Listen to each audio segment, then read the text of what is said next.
రామలక్ష్మి సీతాకాంత్ విషయంలో మరొక ట్విస్ట్ అయితే జరగబోతోంది. రామలక్ష్మిని చూడగానే సీతాకాంత్ అమాంతం వెళ్ళి గట్టిగా కౌగిలించుకుంటాడు.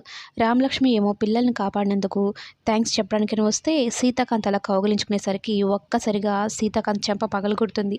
నువ్వేదో మంచివాడు అనుకున్నాను, పద్ధతికి తెలిసినవాడు అనుకున్నాను, ఇంతమంది పిల్లలు కాపాడేసరికి నువ్వేంటి ఇలా మిస్బిహేవ్ చేస్తున్నావు, కొంచెమైనా బుద్ధుందా నీకు అంటూ చెంపకేసి కొడుతుందనమాట.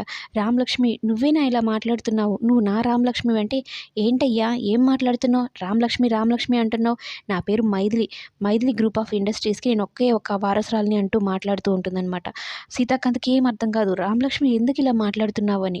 అప్పుడు ఇక ఫణీంద్ర గారికి మొత్తం నిజం తెలుసు, రామలక్ష్మిని మైథిలిగా తయారు చేసిందే ఆయన అనమాట.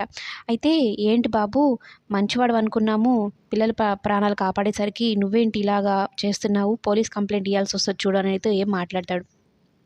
రామలక్ష్మి ఎందుకు ఇలా మాట్లాడుతున్నావు, మరలా రామలక్ష్మికి దగ్గరయ్యే ప్రయత్నం చేస్తాడు.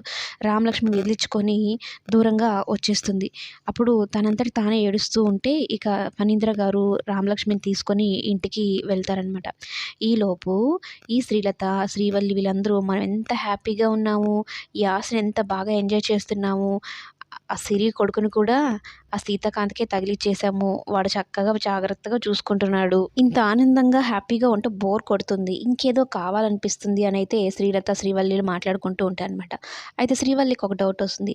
అత్తయ్య గారు రామలక్ష్మక్క చనిపోయి చాలా రోజులు అయింది కదా, సంవత్సరాలు అయింది కదా, మరి ఎందుకు బావగారికి పెళ్లి చేయడం లేదంటే మరలా పెళ్లి చేస్తే మనం మరలా పోయి ఊబిలో పడినట్టే, అది మళ్ళీ కూర తెచ్చుకుంటామా ఏంటి, అవసరమే లేదు, వాడికి పెళ్ళి వద్దు ఏమొద్దు, సిరి కొడుకుని అప్పచెప్పాం కదా, వాడిని జాగ్రత్తగా పెంచి పెద్ద చేసుకుంటాడులే, ఆస్తులు సంపాదించి మనకిస్తాడులే, అంతకన్నా మించింది ఇంకేం కావాలి, మనం హ్యాపీగా ఖర్చు పెట్టుకొని విలాసంగా బతుకుదాము, అంతేకాని వాడికి వేరే ఆలోచన వచ్చేలాగా మనం చేయకూడదు, పెళ్ళి లేదు పెటాకులు లేదు, వాడు అలాగే ఉండాల్సిందే, జీవితాంతం అట్లనే ఉండాలి, అదే నా చివరి కోరిక, అసలు కోరిక అన్నట్టు మాట్లాడుతున్నారు.